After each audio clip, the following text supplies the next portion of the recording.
आणि आता पुढारी न्यूजचं चॉपर कोणती ब्रेकिंग घेऊन येते ते आपण बघूयात। पुढारी न्यूजचं चॉपर ब्रेकिंग हेलिकॉप्टर येते ब्रेकिंग घेऊन। पहिला कल महायुतीच्या बाजूने आहे, कारण 2 जागांवर नागपूर दक्षिण पश्चिम देवेंद्र फडणवीस आणि साताऱ्यातून शिवेंद्रराजे आघाडीवर आहेत। महायुतीच्या बाजूने पहिला कल। हो, आपण पाहतोय नागपुरात देवेंद्र फडणवीस हे आघाडीवर सध्या आपल्याला दिसतायत। पहिला कौल आपल्या हाती लागलेला आहे, ज्यामध्ये महायुती आपल्याला आघाडीवर दिसते। सोबतच साताऱ्यातून शिवेंद्रराजे आपल्याला आघाडीवर दिसतायत। दोन्हीही हे सध्या महायुतीचे उमेदवार आणि दोन्हीही सध्या महायुतीकडे हा कल सध्या गेल्याचं पाहायला मिळतंय। अर्थात ही आत्ताची पोस्टल मतमोजणी आहे, अजून ईव्हीएमचा सुद्धा निकाल येणं बाकी आहे। हा सुरुवातीचे कल आहेत, यानंतर गोष्टी स्पष्ट होतील। पण सुरुवातीला एक सुरुवात ज्याला आपण म्हणूया ती महायुतीच्या बाजूने सध्या तरी सुरू झालेली दिसते। थोड्याच वेळात बाकीचे सुद्धा कल येणं सुरू झालेलं आहे। आपण बघूयात अन्य ठिकाणी सुद्धा आता कसा कल येतोय। अनेक लढती आहेत जवळपास। दरम्यान संजय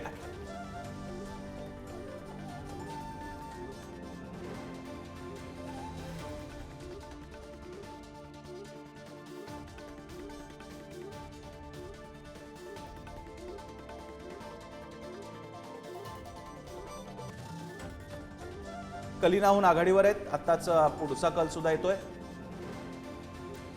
आपण सध्या पाहिलं कलिनामधून संजय पोतनीस हे आघाडीवर असल्याचं पाहायला मिळते। आपण 3 सध्याची पाहतोय। नागपूर दक्षिण पश्चिम मतदारसंघामधून देवेंद्र फडणवीस, तर बारामतीतून सध्या युगेंद्र पवार हे आघाडीवर असल्याचं पाहायला मिळते। मोठी आणि महत्त्वाची अपडेट आपण अर्थात सध्या पाहू बारामतीतून युगेंद्र पवार आघाडीवर आहेत। अत्यंत हाय व्होल्टेज ड्रामा असणारी ही लढत म्हणजे बारामतीतली लढत अजित पवार विरुद्ध युगेंद्र पवार, आणि यामध्ये युगेंद्र पवार सध्या आघाडीवर दिसतायत। हा आत्ताचा कल दिसतोय, सध्या युगेंद्र पवार आघाडीवर। मविया त्यामुळे एका जागेवर आघाडीवर आहे। महायुती 2 जागांवर आघाडीवर आहे, एकूण 3। बारामतीतून युगेंद्र पवार आघाडीवर। आणि पुन्हा एकदा बघूयात हेलिकॉप्टर काय म्हणतंय, आमचं पुढारीचं चॉपर ब्रेकिंग काय म्हणतंय।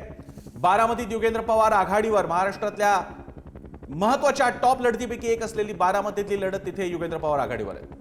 तर आपण पाहिलेलं होतं खरं तर शरद पवारांनी लोकसभेप्रमाणे विधानसभेला सुद्धा भावनिक त्यांचं हे दाखवलेलं होतं। त्यामुळे युगेंद्र पवार यांच्याकडे सध्या बारामतीकरांचं हे सध्या सुक्तमा पाहायला मिळते आणि युगेंद्र पवार हे आघाडीवर असल्याचं पाहायला मिळतंय।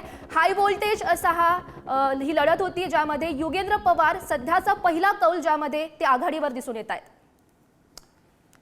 युगेंद्र पवार ही आत्ताची आघाडी असली तरी सुद्धा अजित पवारांसमोर नक्कीच आव्हान उभं केलं होतं युगेंद्र पवारांनी। अजित पवारांना बारामती तेवढीच नेहमीसारखी सोपी राहिली नव्हती, आणि आता युगेंद्र पवारांच्या बाजूनं एक छोटा हा पहिला टप्पा त्यामध्ये कल बघायला मिळतोय। तर पुणे कॅन्टोन्मेंटमधून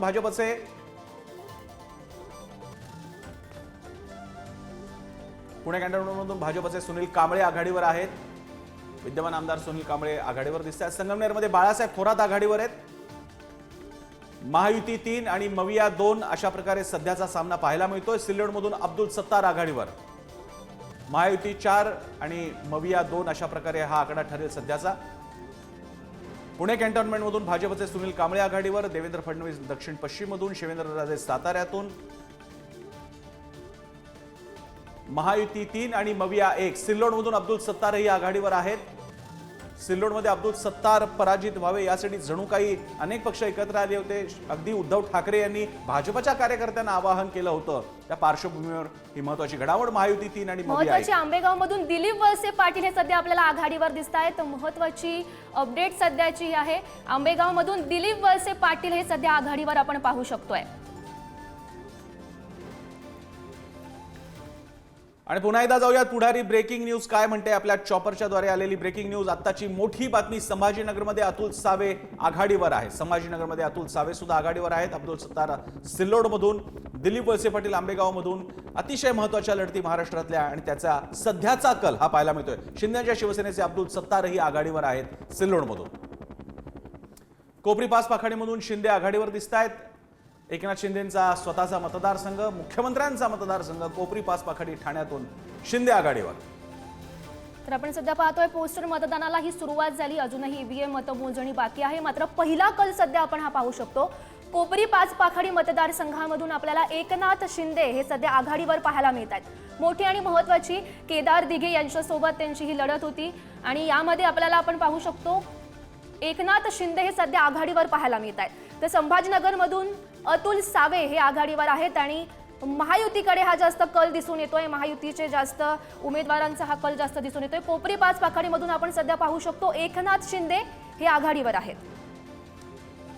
मुख्यमंत्र्यांचं ठाणं त्यांना कसं कौल देणार हे महत्वाचं होतं आणि त्याच्या सध्या तरी एकनाथ शिंदे आघाडीवर आहेत. दरम्यान वांद्रे पूर्वमधून जिशान सिद्दीकी आघाडीवर, राष्ट्रवादी काँग्रेस अजितदादा पवार यांच्या राष्ट्रवादीचे उमेदवार बाबा सिद्दीकी त्यांचे पिताश्री यांच्या हत्येनंतर ही निवडणूक चुरशीची महत्वाची लक्षवेधक झाली होती, तिथे ते आघाडीवर आहेत. हो. कोपरी 5 आघाडीमधून एकनाथ शिंदे ही आघाडीवर. आणि त्यांच्या हत्येमुळे या त्यांना मतदारसंघात सहानुभूती मिळेल अशी ही चर्चा कुठेतरी होती आणि तीच चर्चा सध्या आपल्याला दिसते. जिशान सिद्दीकी हे आघाडीवर असल्याचं आपण पाहू शकतोय.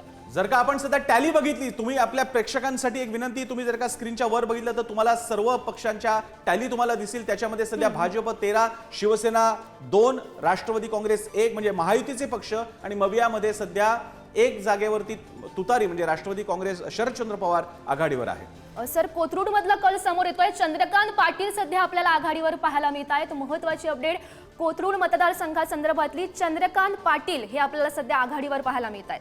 चंद्रकांत पाटील महत्वाचा मतदारसंघ आहे. चंद्रकांत पाटील बाहेरून आल्याबद्दल मागच्या वेळी खूप टीका झाली होती. यावेळी सुद्धा कोथरूड मधलं मतदान कमी झालं होतं, मात्र तरी सुद्धा सध्या चंद्रकांत पाटील आघाडीवर. तर आपण सध्या पाहू शकतो महायुतीकडे हा कल दिसून येतोय. पुन्हा एकदा टॅली बघूयात आपण. काँग्रेस 7 जागांवर, 5 जागांवर उद्धव ठाकरेंची शिवसेना आणि 4 जागांवरती राष्ट्रवादी शरदचंद्र पवार. हो. पुन्हा एकदा बघूयात आपण ब्रेकिंग पुढारी न्यूजचं ब्रेकिंग बातमी काय म्हणते. तर बारामतीतून अजित पवार हे सध्या पिछाडीवर आपल्याला पाहायला मिळत आहेत. मोठी आणि महत्वाची बातमी. हाय व्होल्टेज खरं तर लढत ही बारामती मतदारसंघातली, मात्र अजित पवार हे आपल्याला सध्या पिछाडीवर पाहायला मिळत आहेत.